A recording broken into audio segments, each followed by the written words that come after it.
A macro-região se consolida como referência internacional no setor sucroenergético.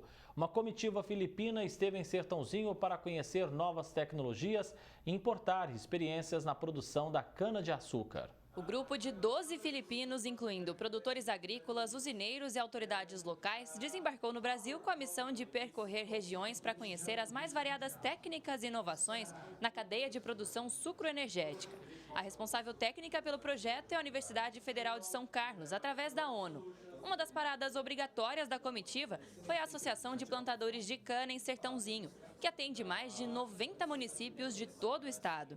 Eles vieram para estudar o nosso modelo de associativo, de prestação de serviço, de ganhos coletivos, na verdade, através da associação, que envolve ferramentas de sustentabilidade para mantê-los na atividade. Eles precisam aumentar a produção de açúcar, consequentemente de cana, para abastecer o mercado interno, que hoje já não, a produção própria já não atende o mercado interno.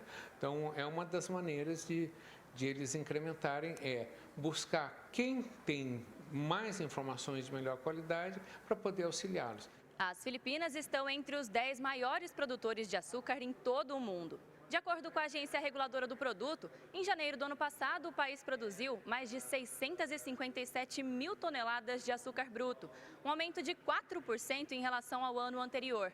As tecnologias brasileiras podem ajudar a aumentar ainda mais esse número. O Brasil hoje põe o preço de açúcar no mundo e isso por si só, um diferencial. Agora, é importante ressaltar que nós temos uma excelência de tecnologia, de conhecimento de pessoas envolvidas que se dedicaram e continuam se dedicando ao setor, à cadeia sucroenergética, e que mudou a rota de visita. Quando eu comecei a trabalhar, a gente tinha que ir para a Austrália, África do Sul, para ver o que tinha de mais moderno. Hoje o mundo inteiro vem para cá, porque nós somos referência na cadeia sucroenergética. A entidade coloca o pequeno produtor na mesma cadeia das grandes usinas. Essa democratização atraiu a atenção dos filipinos. A ideia é exportar o trabalho ao país, incluindo inovações de combate rápido ao fogo e controle de pragas de maneira biológica. Digamos que o produtor pequeno, por exemplo, sozinho ele não teria acesso a um mapa de biomassa. É através da associação que a gente entrega um mapa de biomassa e não só entrega, ensina ele a utilizar, mostra como funciona, quais são as condições que precisam ser tomadas para ter melhorias em determinadas áreas, E esse tipo de tecnologia, na verdade, não só esse, democratizar outros tipos de tecnologia. Country Brazil is the worldwide leader in terms of sugarcane production as well as ethanol. O Brasil é líder mundial na produção de cana-de-açúcar e também de etanol e tem um grande desenvolvimento na área de biotecnologia. Nessa missão, nós estamos aprendendo muito na área de produção de cana-de-açúcar, não somente em relação ao manejo do cultivo, mas também das políticas de governo que estão relacionadas ao setor. Entidades do setor projetam alta de 7% na safra de cana desse ano, com expectativa de moer mais de 560 milhões de toneladas e manter o país na liderança mundial. Sertãozinho e toda a macro-região se consolidam como referência. Conseguimos evoluir com tecnologias que estão sendo exportadas praticamente para todo o mundo. Hoje nós estamos recebendo esse pessoal de Filipinas e também tem algumas outras usinas em Colômbia, no Peru, na Argentina, todas utilizando tecnologias que são oriundas aqui da nossa cidade. Sertãozinho vive cana-de-açúcar. A economia daqui, ela basicamente está fincada no setor sucroenergético. E hoje Sertãozinho, hoje não, sempre foi conhecida como um centro de conhecimento do setor sucroenergético. E agora nós estamos começando a era do hidrogênio verde, que, sem sombra de dúvida, o mundo vai se mover com eletricidade. De onde vem essa eletricidade? Tudo indica que é do hidrogênio. E nós temos uma grande fonte de hidrogênio chamada cana-de-açúcar. Alice Carvalho, de Sertãozinho, para o Jornal da Clube. Adnan Gebailei, economista, prazer falar contigo mais uma vez, já aqui no nosso núcleo de jornalismo. Professor, visitas como essa só reforçam o quanto a nossa macro-região é importante para esse setor sucroenergético, Ótima tarde ao senhor.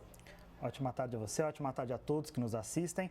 De fato, quando a gente recebe visitas de outros países, advindas de embaixadas, de consulados, para debater sobre um tema tão importante como é o setor sucroalcooleiro aqui na nossa região, principalmente Sertãozinho, demonstra a nossa relevância, demonstra como nós somos vistos fora do Brasil, ou seja, como um lugar de ponta. E isso demonstra, sobretudo, em outros fatores, como nível de educação para se desenvolver o processo de inovação, como o associativismo é forte na nossa região, tudo isso é um conjunto bastante importante. Os filipinos conheceram as mais variadas técnicas e inovações na cadeia sucroenergética. Como funciona, Adnan, esse processo de agregação e também exportação de tecnologia? Isso, quando a gente fala do processo tecnológico, ele é composto basicamente de 4 grandes áreas, ou seja, o processo de aquisição, assimilação, transformação e exploração. Ou seja, não é simplesmente vir, olhar e falar, então, vou chegar lá e vou reproduzir. Então, quando a gente fala desse processo econômico, a gente está fazendo um processo onde você vem, conhece, faz o processo dessa aquisição, você vai transferir inteligência para esses setores, principalmente para outros países, de como foi feito isso aqui, fazer um processo de acompanhamento para que esses países consigam fazer a assimilação do processo tecnológico. Eles passam por um processo de transformação da didática, da dinâmica, sobretudo essa é a palavra, no processo de desenvolvimento, de agregação tecnológica, até começar a explorar. Então, é um laço que não termina numa compra,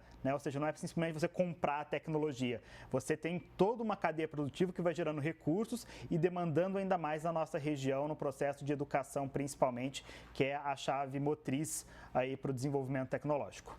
A projeção de alta na produção da cana-de-açúcar desse ano é um indicativo importante para a economia também da nossa macro-região?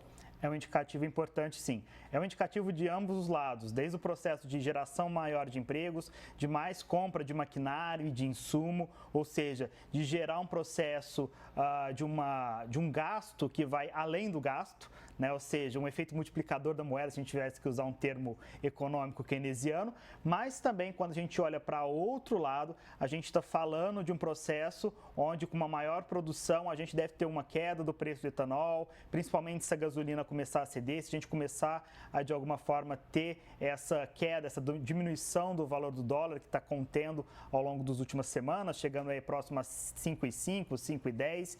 Então tudo isso impacta. Quando a gente fala do setor sucroalcooleiro, ele está no nosso cotidiano, ele está no que abastece o nosso carro, ele está naquilo que gera emprego, ele está de alguma forma imbuído na nossa vida em todos os dias dela.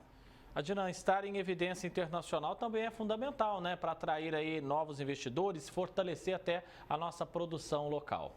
De fato, quando você está em evidência internacionalmente, quando você está em evidência nacionalmente, como a gente já tem falado em outras edições, Ribeirão Preto, né, e sua macro-região tem conseguido ganhar um destaque de projeção nacional. E quando a gente tem cidades fortes em áreas, como é o caso da área sucroalcooleira, como é o caso de Sertãozinho especificamente, isso só agrega. Não agrega só a Sertãozinho, agrega cidades adjacentes, agrega a macro-região de Ribeirão Preto, ou seja, gera oportunidades na cidade, gera oportunidades em Ribeirão Preto para a criação de novos cursos, cursos técnicos ligados à área, movimentação de recursos, o setor de turismo, quando você traz essas pessoas ligadas a embaixadas e os cônsuls no Brasil, também movimenta o turismo local, tudo isso é uma cadeia produtiva bastante importante para a nossa região.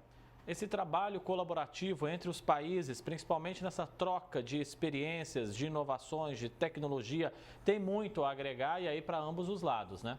Exatamente. Quando a gente fala disso, e a gente está falando no cenário, digamos, micro, pensando internacionalmente, pensando nas relações exteriores, a gente está falando de Ribeirão, de Sertãozinho, mas é muito importante pensar em políticas de Estado, pensar de um Ministério de Relações Exteriores agora forte, que, sobretudo, se aproxime desses países para fazer acordos bilaterais, seja de processo de aquisição, de assimilação de tecnologia, de exportação de tecnologia, para que a gente tenha uma relação. Foi citado alguns países que têm interesse, como Colômbia, Argentina, Chile, ou seja, o olhar para o Mercosul também é algo bastante importante nesse momento, porque cada vez que você fortalece esses laços, esses vínculos exteriores, você acaba movimentando a economia nacional, a economia regional e alterando, para um lado bem positivo, a vida de cada cidadão.